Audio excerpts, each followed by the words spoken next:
muchas de las propuestas que salen de ustedes y que salen de la comunidad tengan eficacia en el sentido de que se involucren en el nuevo texto. Porque si no, no tendría razón de ser un proceso participativo. Sería básicamente una formalidad a cumplir sin ningún efecto vinculante.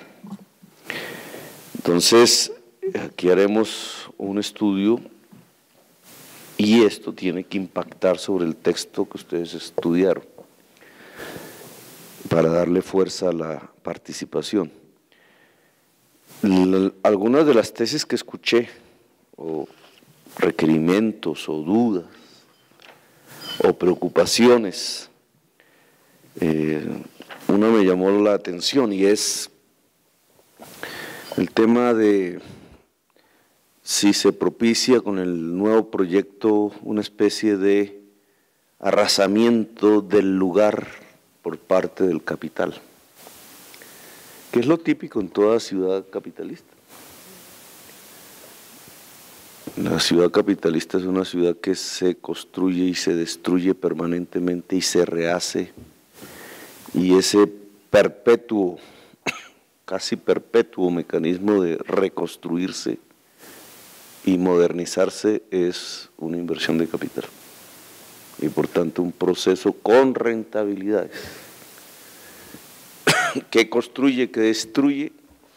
Pues muchas veces destruye lugares, destruye espacios que la población no quisiera que se destruyeran, destruye recuerdos, destruye historia.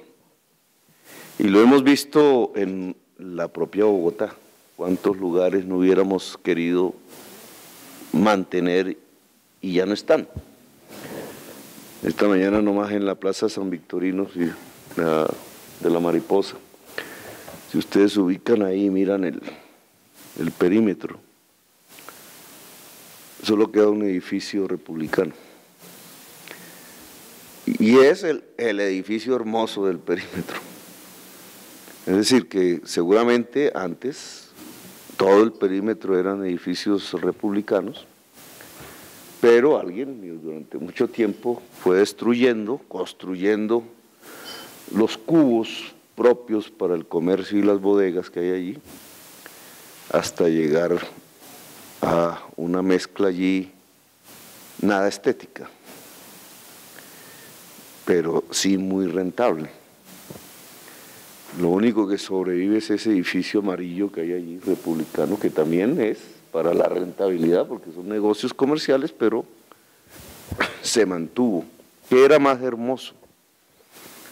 ¿Qué hubiera sido más propicio hoy si los cubos actuales o el viejo estilo republicano si se hubiera conservado? Pues faltó fuerza ciudadana.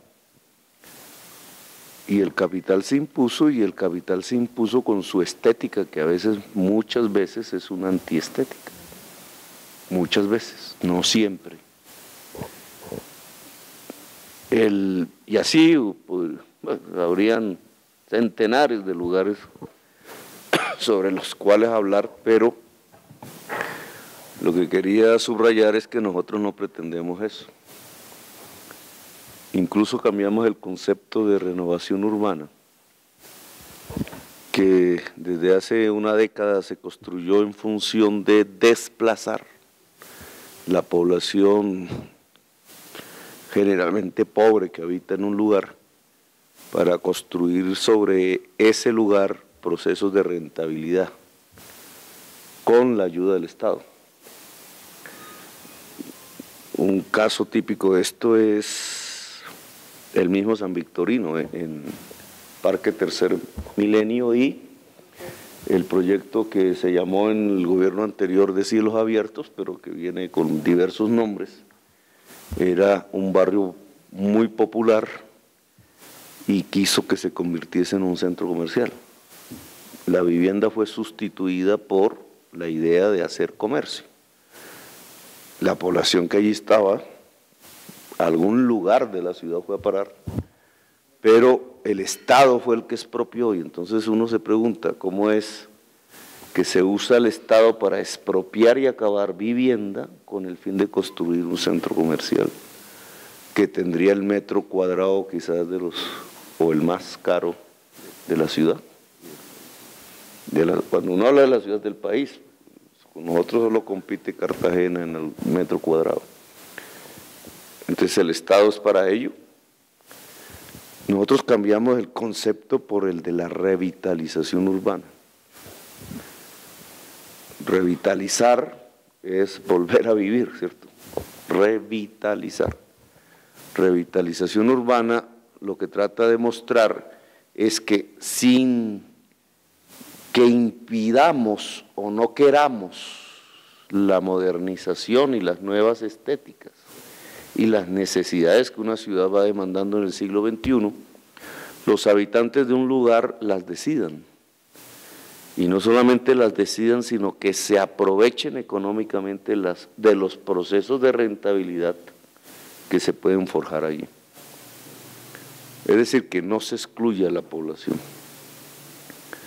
Un POT no va a acabar el capitalismo. Eso no está escrito en ningún lugar del mundo. El capitalismo lo acaba la historia misma a través del desarrollo de la humanidad. Y ese momento no sé si habrá llegado o no, pero no es mi preocupación actual. Mi preocupación actual es ver cómo se democratiza la ciudad, aún sabiendo que hay procesos de rentabilidad crecientes dentro de la ciudad, cómo esa rentabilidad también puede ser democratizada. Y la revitalización como concepto que se contrapone al de renovación en la vieja usanza.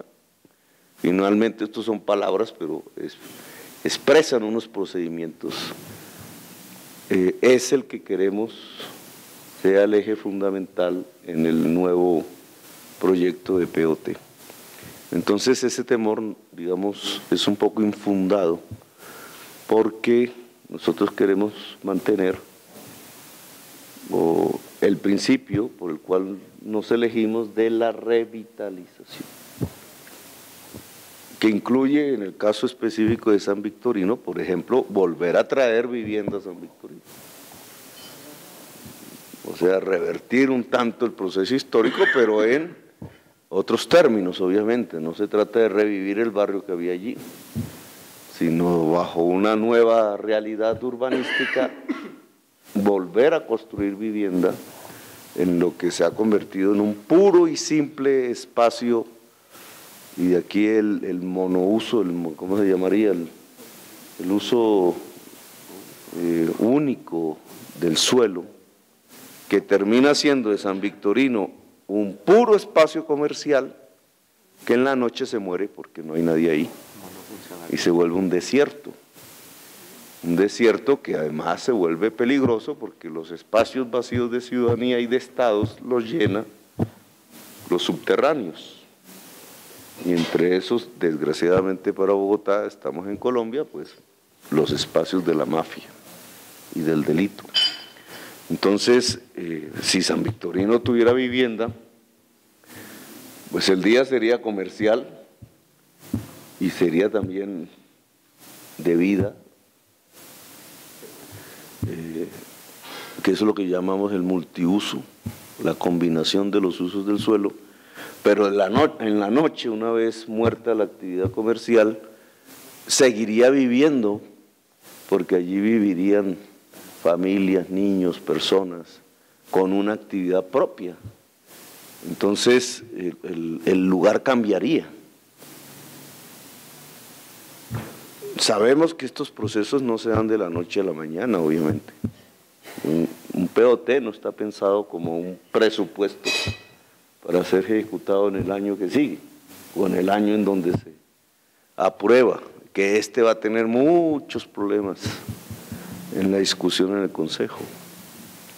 Pero un POT siempre es un pensamiento de ciudad, esa es la gracia un poco del POT, que permite pensar más allá de la urgencia y permite entonces el modelo que llaman y por tanto el proyecto político e ideológico que siempre está inmerso en las ideas arquitectónicas y urbanísticas, porque nunca son exentas de las maneras diferentes como los seres humanos ven el mundo y la realidad, que son diversas,